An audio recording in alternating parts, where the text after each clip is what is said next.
Po ne i kemi do të edhe vendimet e mahershme që janë marrë, do të për vazhdimin e paraburgimit edhe arshyetimet e ty nëse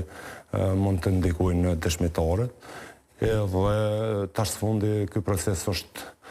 në fazën e fundit, do të përmbylljes edhe nuk kemi tash dëshmitarët veç e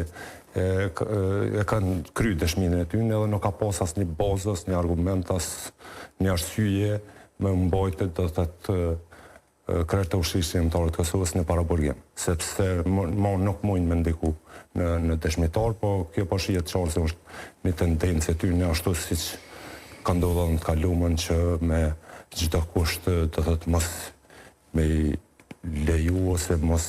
me liru me mbrojt në liri deri në vendimin përfundimtar. Mendoj se këtu nuk është vetëm prokuroria që ka faj, po në shumë raste edhe gjykata do të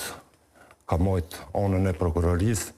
edhe gjatë procesit gjyqësor, edhe në vendimin e fundit, sepse nuk ka asnjë bazë. Cila është arsyeja kur secili prej këtyne ju ka përgjigj vullnetarisht kësaj gjykate. Edhe në të kaluamën ka ekzistuar një praktikë secili luftëtar që është akuzuar qoftë Tribunalin e Hagës apo në gjykatat e UNMIK-ut e EULEX-it ju kanë përgjigj pozitivisht. Pra, qysh prej momentit fillimit, kur ka fillu ky proces gjyqësor, është po hapur se është një përpjekje e tyre e vazhdueshme në bashkëpunim me Serbinë me një luftën e drejtë të ushtrisë shqiptare të Kosovës. Nëse shohim raportin e Dekmartit, aty tregon qartë se është ka qenë tendencë edhe nuk ka pas asnjë bazë, asnjë argument me vazhdu më atje. E kemi pas se kanë vazhdu, do të thotë kanë ndodhur arrestimet pa pas një akt akuzë. E kemi pas në të kaluamën në Tribunalin e Hagës kur ka pas raste kur luftetarët e UÇK-s ju ka vdekur ndonjë antar i familjes, Tribunali i Hagës në atë kohë ka marrë vendim, do të thotë edhe i ka liruar me marrë pjesë në ceremoninë e varrimit. Po. E kemi hetuesen e Tribunalit Hagës në vend Katram, nëse nuk gaboj, e cila në disa deklarata ka përsëritur se është do të thotë një proces komplet politik.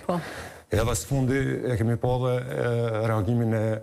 ish ambasadorit të Holandës, i cili thotë tort me këto veprime që po i bën kjo gjykatë. Pra, kjo hapur po shihet një bashkëpunim shumë i ngushtë me kriminalët e Serbisë që kanë kryer masakra në Kosovë, edhe këta vetë kanë pranuar se kanë marrë dokumentacione për me akuzuar luftëtarët e UÇK-s. Duke pas parasysh se në Serbinë e kemi marrë mik, ne kemi luftuar Serbinë. Po, edhe Zdrioshari në aspektin ligjor, a konsideroni se si e keni parë vendimin fillimisht? A janë të arsyeshme gjitha ato çfarë u thanë në vendimin e gjykatës se tani ka rrezik që mund të bëhen të ditura identiteti i dëshmitarëve etj dhe pse ata kanë përfunduar e kanë vënë dëshminë e tyre? Pikë e parë e vërtet është një dëm i madh që i bëhet personave atje që edhe pas gati 5 vjete vazhdojnë të jenë në mbajtjet paraburgimit. Do dihet botërisht dhe juristët e dinë mirë që paraburgimi është një mos për